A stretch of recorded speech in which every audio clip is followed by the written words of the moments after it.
নাটোর রাজবাড়ির আমি এখন অবস্থান করছি ছোট তরফ।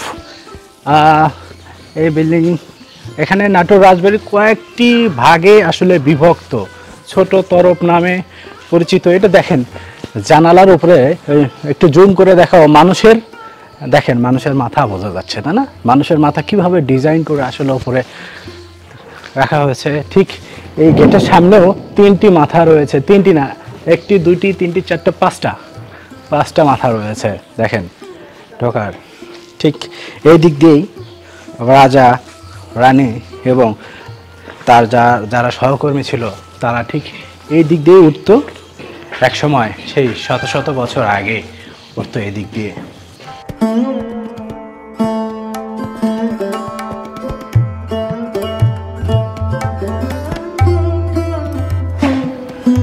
তাহলে ছোট তরফ বলা হয় এবং এটা ড্রয়িং রুম ছিল।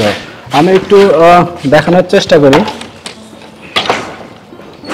দেখেন ভেতরটা একটু এরকমই ছিল, ভেতরটা দেখেন কত সুন্দর আসলে। হয়তোবা গেট খুলে দেখানো সম্ভব হলো না। ঠিক এটাই সেই ছোট তরফ ছিল, ড্রয়িং রুম, বা এখানে অনেক সময় নাচ গানের ব্যবস্থাও করা হতো।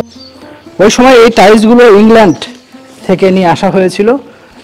নাটোরের যে রানী ভবানী ছিল উনি অনেক দয়ালু ছিলেন এবং প্রজাদের প্রতি উনি খুব সহনশীল আচরণ করতেন, কিন্তু তার আগের যারা প্রজন্ম ছিল, আগের যারা রাজা ছিল তারা অনেক অত্যাচারী ছিল।